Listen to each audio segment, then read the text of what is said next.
በስመ አብ ወወልድ ወመንፈስ ቅዱስ አህዱ አምላክ አሜን።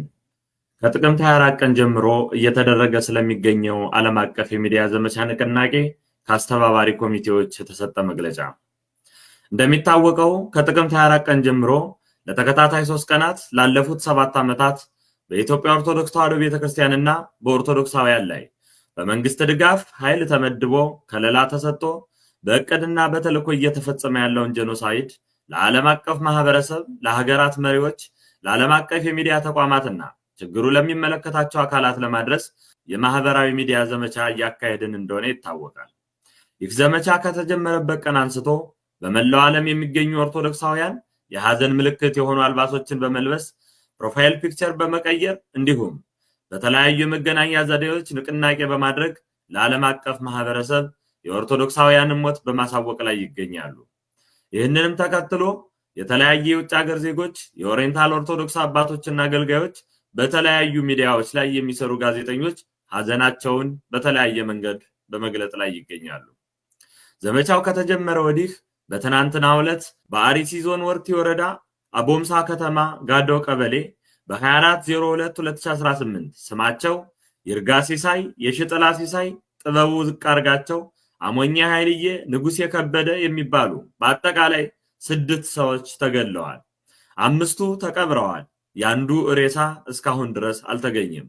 በተጨማሪም 3 ሰዎች ታፍነው ተወስደዋል። እዛው አቦምሳ ከተማ ፈረቀሳ ቀበሌ ማታ ላይ ስሙ እንዳለ መኮንን የተባለ እድሜው 56 እስከ 60 የሚገመት ኦርቶዶክሳዊ በማሳው ላይ ሳለ ተገድሏል። በ25/02/2018 ከታፈኑት 3ቱ ሰዎች 2ቱ ተገድለው ዛሬ በ26/02/2018 አቦምሳ መድኃኔዓለም ቀብራቸው ተፈጽሟል።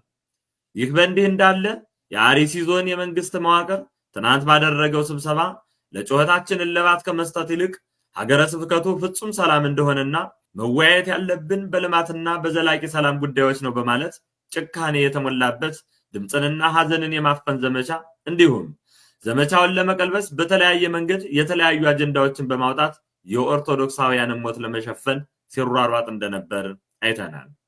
ይህ ሁሉ ሲሆን ከ60 በላይ አህጉረ ስብከት፣ ከ700 ያላነሱ ወረዳ ቤተ ክህነቶች፣ በርካታ አድባራትና ገዳማት፣ የሰንበት ትምህርት ቤት ህብረቶች፣ በመቶዎች የሚቆጠሩ ማህበራት፣ የቤተ ክርስቲያን ሚዲያዎች አንዳቸውም እንኳን ስላሰቃቂው የአርሲ ኦርቶዶክሳውያን ሞትና ስደት ትንፍሽ ሊሉ አልፈቀዱም።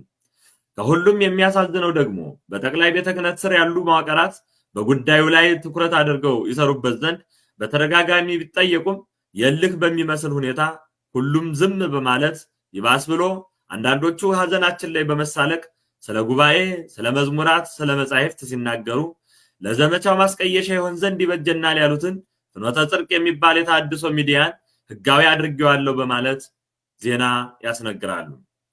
አሁን ጥያቄው ይህ ሁሉ ተቋማት ያሏት ቤተክርስቲያን ድምጽ የሚሆናት ጠፍቶ ልጆቿ በየሜዳው ወድቀው በጅምላ እየተቀበሩ ይቀጥላሉ ወይስ የሚለው ነው።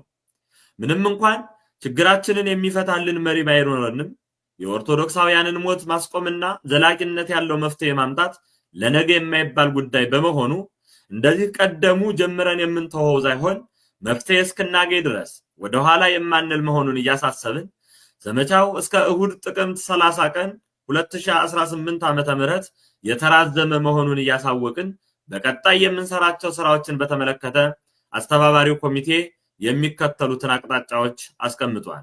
አንደኛ፣ የኦርቶዶክሳውያን ሞት በዘላቂነት የሚቆምበት አስተማማኝ መፍትሄ ከሚመለከተው አካል እስካልተሰጠ ድረስ በዘመቻው የምንቀጥል መሆኑ ታውቆ በኮሚቴ በኩል የሚቀርቡ አቅጣጫዎችን በመናበብና በአንድ ልቡናችሁ ትፈጽሙ ዘንድ በሰማዕታቱ ስም እናሳስባለን።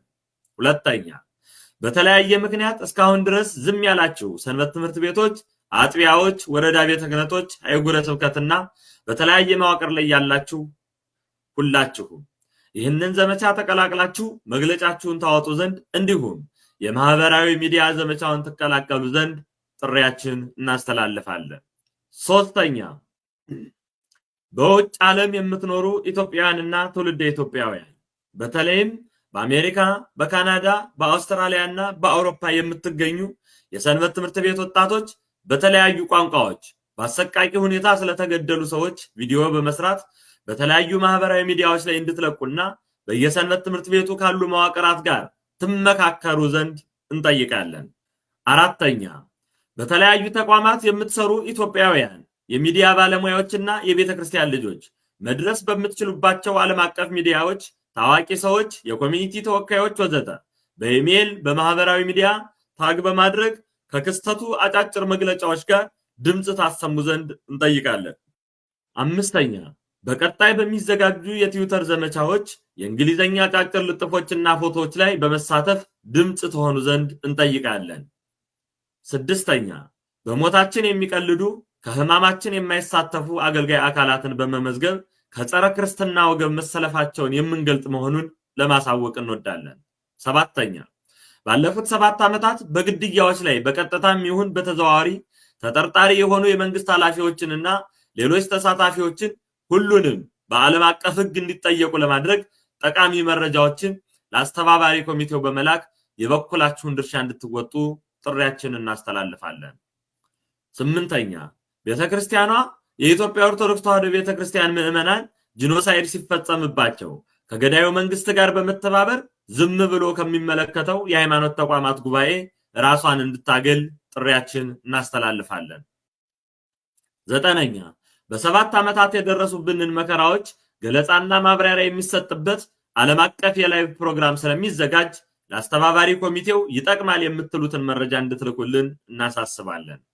አስረኛ፣ በዕለተ ዓርብ ማለትም በ28/02/2018 ዓ.ም ኮሚቴው በማህበራዊ ሚዲያ በሚያዘጋጀው የጸሎት መርሃ ግብር ላይ ሁላችንም በኢትዮጵያ ሰዓት አቆጣጠር ከምሽቱ 2 ሰዓት ላይ የሐዘን ልብሳችን በመልበስ እንድንሳተፍ ጥሪያችን እናስተላልፋለን። 11ኛ፣ የዘመቻው ማጠናቀቂያ ቀን ማለትም እሁድ በ30/02/2018 ዓ.ም በመላው ዓለም የምንገኝ ኦርቶዶክሳውያን በተለይም በአሜሪካ፣ በካናዳ፣ በአውስትራሊያ እና በአውሮፓ፣ በዱባይ እና በሌሎችም ቦታዎች የምንገኝ እንደየሰዓት አቆጣጠራችን ከሰዓት በኋላ ጥቁር ልብስ በመልበስና ሻማ በማብራት ሐዘናችንን በአደባባይ በመውጣት የምንገልጽ ይሆናል።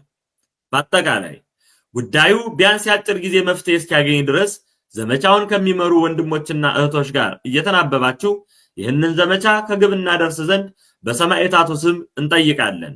በየትኛውም ሁኔታ ሆነን ባለችን አጋጣሚ ታመን ሆስፒታል እንኳን ብንሆን ተልኳችን ሳንረሳ ከላይ እስከ ታች ከታች እስከ ላይ በአገር ውጭም በአገር ውስጥም በየትኛውም ቦታ ያለን ኦርቶዶክሳውያን የመረጃ ልውውጥ በማድረግ በበቂ ሁኔታ አጀንዳውን ሳንለቅ አንድ ድምጽ ሆነን ከአስተባባሪ ኮሚቴዎች በሚሰጠን አቅጣጫ መሰረት ለጥያቄያችን ዘላቂ የሆነ መልስ እስክናገኝ ድረስ ትግላችን እንቀጥላለን።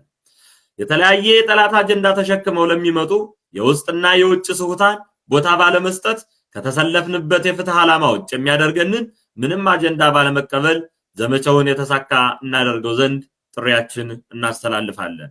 የቤተክርስቲያን አምላክ ሃይማኖታችንና ቤተክርስቲያናችን ይጠብቅልን።